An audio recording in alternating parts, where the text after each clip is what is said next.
Hello everyone, Freemantle here. With some conversation overheard the other day between a liberal and a non-liberal about helping people. They did not come to blows. The liberal was saying, because charity is hit and miss, how can you guarantee that needy people are going to be helped? I can, because the government is going to do the helping. And the government can call up whatever resources it needs to do the job. Can you say as much for your free society? And the non-liberal replied, no, you can't guarantee that needy people are going to be helped. There's always a limit to help that can be given. Resources are limited at any given time.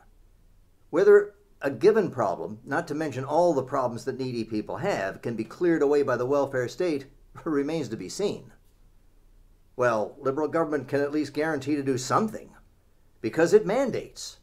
It makes law. And laws aren't suggestions or pieces of friendly advice, they're orders. We force people to help. What the political process gives, it can take away. Benefits enacted today could be withdrawn tomorrow. Even if with difficulty, once the benefits become law, they can still be taken away. And as the welfare state grows, any particular needy people face increased competition for the government largesse. More people testify on behalf of their cause before legislative committees and meet friendly congressmen for lunch. It gets harder, not easier, for particular needy people to get help. So your government programs don't eliminate risk for the needy. They transfer that risk from the so-called private sector to the government. The welfare state can at least ameliorate the suffering of some people. In the first place, which people? Which needs? In the second place, charity does exactly the same thing. Well, there are bound to be some cases where we can help more than a free society would. There are not bound to be some cases. That's just different words for a guarantee to do something that we just looked at. But maybe you mean this. We have to be prepared with a welfare state where need may break out. It has to be part of the solutions mix. If that's what you're driving at, you'd be inviting us to think about the big picture, so let's do that. First, big point in the big picture.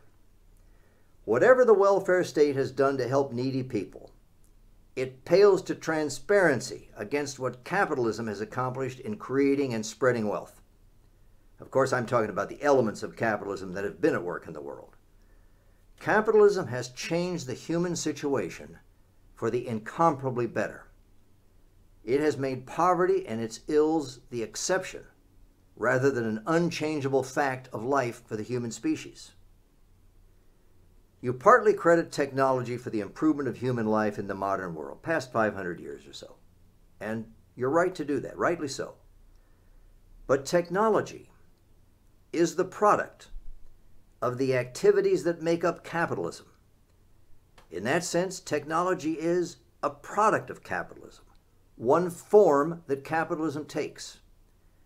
And the political redistribution you credit with the rest of human improvement since the welfare state began in the 19th century, that's dwarfed by the spread of wealth through technology, production, and sale under the elements of capitalism that have been politically allowed to function.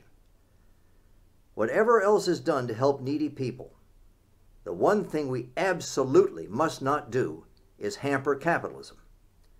Take a look at Henry Hazlitt's book titled The Conquest of Poverty. So the first big point in the big picture about how to help needy people. If you're serious about helping, you go with capitalism. Second big point. What about the rest of people? Those who, as you say, slip through the cracks. You talk about helping as if it's simply giving people something, and the only way they qualify is to be needy.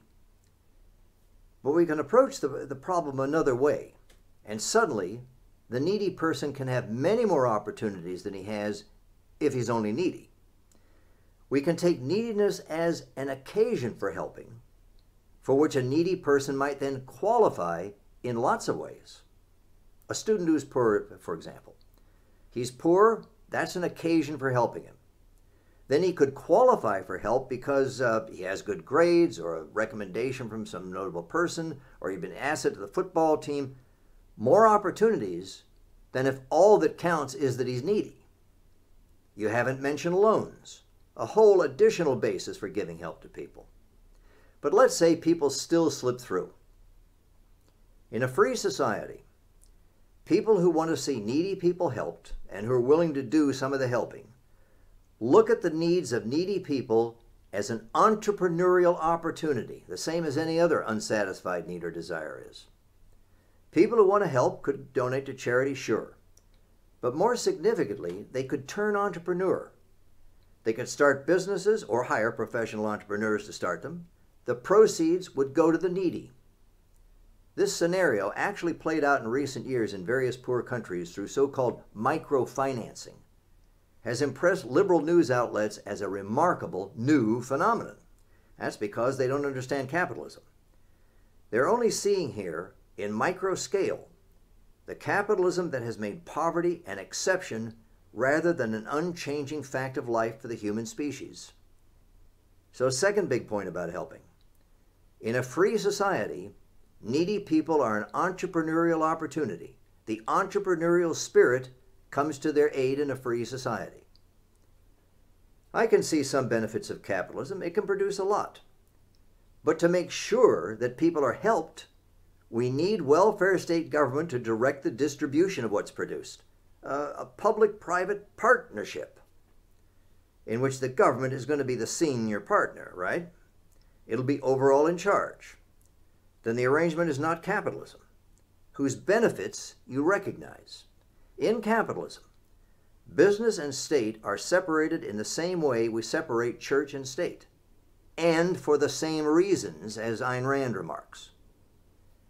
You have to have more for an entrepreneurial opportunity than an unmet need. There has to be a profit opportunity, somebody willing to do the work, etc. So, needy people aren't necessarily an entrepreneurial opportunity. Of course, more than an unmet need is required, but a profit opportunity is not. People don't go into business only to make money. An entrepreneurial opportunity is the possibility of advancing the entrepreneur's interests, whatever they are. It begins with something people need or want that the entrepreneur can supply, or he can supply something he thinks they'll need or want once they find out about it. That's what makes him willing to put up the money, do the work, or whatever he has to do to get the production ball rolling. Well, even if there are willing entrepreneurs, who's going to bring them on board?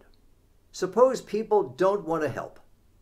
And most people really don't, you know. That's why charity is hit and miss. Well, in the first place, if most people don't want to help, how could a democratic society help them?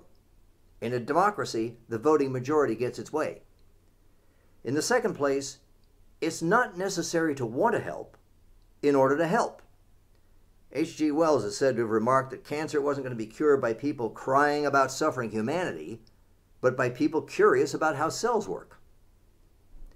In the third place, and to repeat a little, the entrepreneurial approach is to start businesses with the proceeds going to help.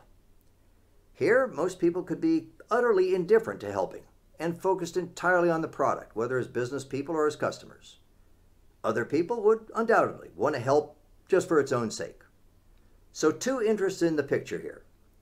Buying something, helping for the sake of helping. The entrepreneurial approach channels both into helping. It's not limited to or by the philanthropic motive, but adds to what charity can contribute.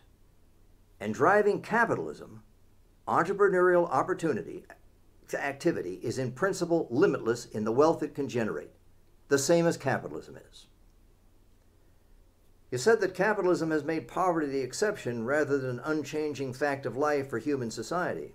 Well, there it is. We should be helping others as a society. If nothing else, the welfare state is a way society helps. There is no society. Above and beyond the individuals who make it up, their individual acts, and the consequences of those individually performed acts.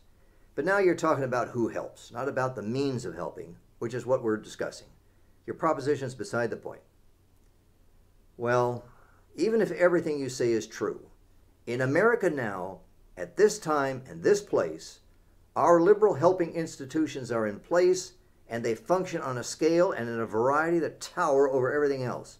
Social Security has just about wiped out poverty among older Americans, for example. Just show me who can solve the problems if we don't use these liberal programs.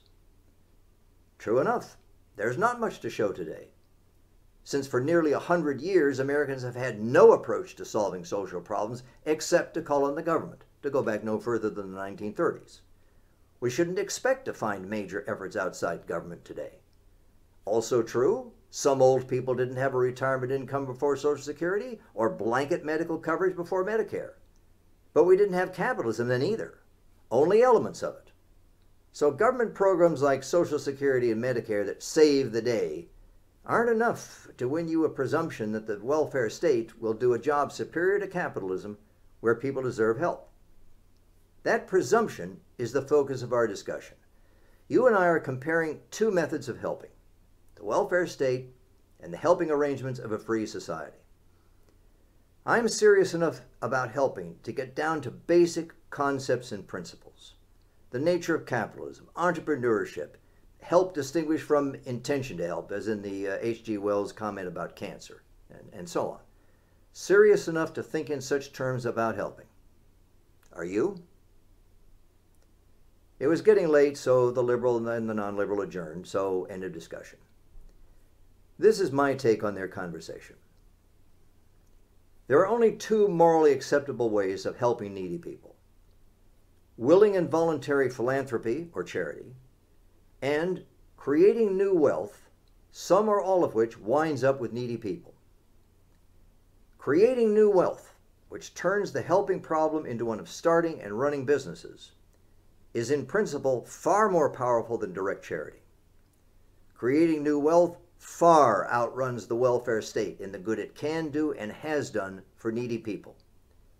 Creating new wealth is the means a person who is serious about helping needy people would advocate. And creating new wealth is the very way, and ultimately the only way, human beings in the mass have come to flourish in meeting their physical needs and enjoying material life. The liberal prides himself on caring about people. Yes, he has genuine concern for others, a limited, narrow concern. He only cares about the less well-off. The non-liberal, benevolent person is concerned with everybody. Contrary to a long-standing claim of the liberals, it is the non-liberal who is the one who is sensitive about needy people. The takeaway points from today's video. The liberal cannot guarantee to help needy people. Capitalism dwarfs any achievement of the welfare state in helping the needy. Whatever else needy people need, they desperately need capitalism. And in a free society, needy people are an entrepreneurial opportunity as well as a charity. Thank you for listening.